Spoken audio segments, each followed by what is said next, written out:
single most important issue to me is our economy. It bothers me that we seem to be in this stagnated economy. I think that as a congressman, there's several things that you can do to grow your economy, our economy.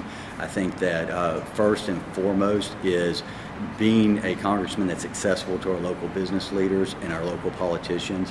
One experience of running for office has been, it's like drinking out of a fire hydrant, trying to get all the information and all the different matters that Congress affects. And I'm not a subject matter expert on every issue, and I think that the congressman has to be available to talk to the people who are subject matter experts. If it's the oil and gas industry, I have to be available to people in the oil and gas industry. If it's the local economy, if it's bringing jobs in, if it's a manufacturing plant or what it may be, I need to talk to those people trying to do it. Find out what they need from the federal government to be successful. Find out what they need the federal government not to do to be successful.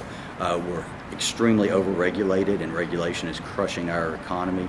That's a big pet peeve of mine. Is I think we need to reduce the government footprint on people's lives and on businesses and on regulations.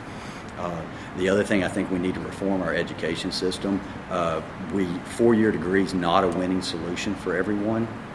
And we need to focus more on vocational trades and skills, give high school students the ability to explore what they want to do in life and possibly get some vocational skills and focus on a 2-year college if that's what they want to do, rather than having to get a 4-year degree.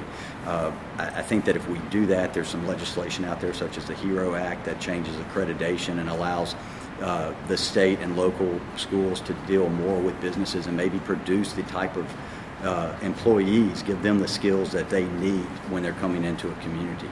So those are the type of things, just some simple things that I think we can do. Again, you've got to reduce our debt. Our national debt is crushing this country, and we've got to stop spending money we don't have. And those are kind of bigger picture items. There's a lot of things with our debt we can do, but I think that if we could just generally reducing the size and scope of government, the scope of what it's doing, and listening to our local business leaders, our local politicians, and saying, what do you need me to do? I'm not moving to Washington, D.C. I'm not moving my family. My wife has a thriving medical practice here that I couldn't get her to leave if she wanted to. I want my kids to go to school here. I plan on being a congressman that is in the district. I don't think that business leaders and constituents should have to come to Washington, D.C. or pay a lobbyist to come to Washington, D.C. just to find out what I think and for me to listen to what they have. I want to be here in this district, and I want to be involved in it. My office will be very active in this community.